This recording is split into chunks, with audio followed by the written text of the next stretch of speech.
time now to talk to surely one of the biggest pulls of the weekend here at Latitude 2011. We're here with Matt and Brett.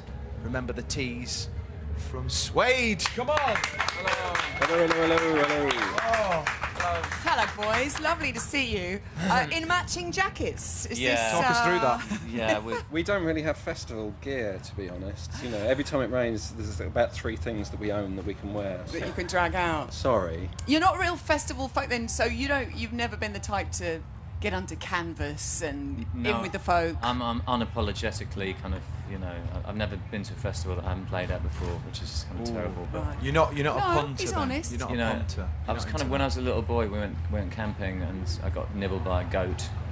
So, and I've never really got over That'll that. do it for you every time, won't it? But 20 years in the game, you know, men and boys, you know, almost 20 years since the first album came out. What I wanted to ask was, we all look back 20 years, those of us that are old enough, with a mixture of horror and excitement of our youth. That was exciting, but also the horror of some of the things we wore and the things we said.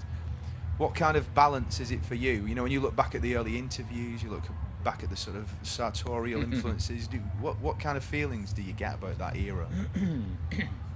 I think you tend to sort of erase most of the embarrassing stuff in a way. It's not until you actually flick through old enemies and things like that and think, oh my God, did I used to look like that? You know, I tend to kind of have quite a rose-tinted view of what we did, which is probably hugely inaccurate sort of thing. That's the problem with kind of like doing reissues and stuff. You suddenly do have to go back and look at the old pictures and stuff, and you just think, oh God, I've managed to wipe that from my brain. But getting back together, did you have an amicable split? Looking back, this is like couples therapy. This is good, yeah. This is the good stuff. And when you split, was there ever a plan in the future to get back together, or you know, how did it come about? Yeah, I think it was. I mean, we all kind of live fairly close, apart from Simon, who lives in Thailand. So it doesn't live that close. But no, we saw each other. It was kind of a musical thing. You know, when bands split up and they say it's a musical thing and it's always a personal thing.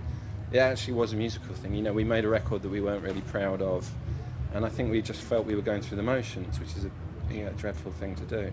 But you know, we still saw each other quite a lot. When we talk about bands reuniting, are there any bands who you would long to see We were talking about this the reunited other day. to perform just one album? No, not at all.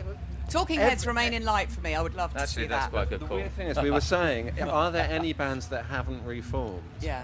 That are any good? And we couldn't think of any. And the Talking Heads was where we kind of like, actually, that could be quite good. It could. They're all still, that's pretty good.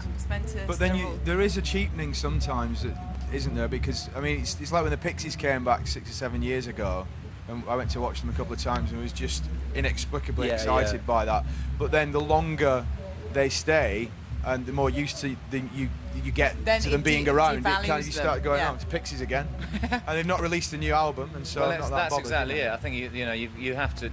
You can come back and it's very exciting, but then where do you go from there? And that's the really big question. So what will happen that's the next? thing. You know, we'll either write a new album, release a new album which we love, or we won't do anything again. Right. So you So just how's see how that, you feel. How's that going? Are you you're writing stuff at the Pretty moment? You bad, record I it? have to say.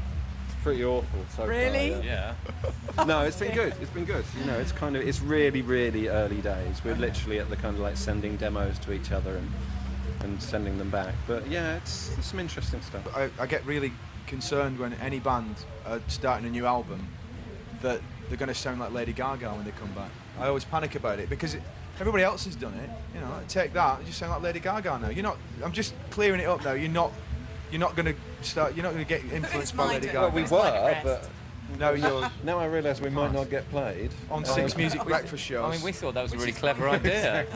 Can't believe you rumbled us straight away. Immediately phoned the record company and said, "Who are the kids listening to nowadays?"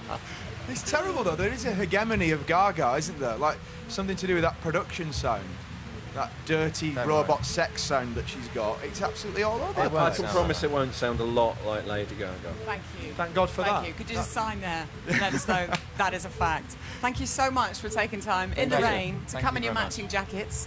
Enjoy your performance out there, and you better get seeing those clouds. Yeah, It's looking pretty dodgy. Right. You'll bring the sunshine, boys. We know you will. Thank you very much indeed. Thank you. And Brett Sway. Thank you.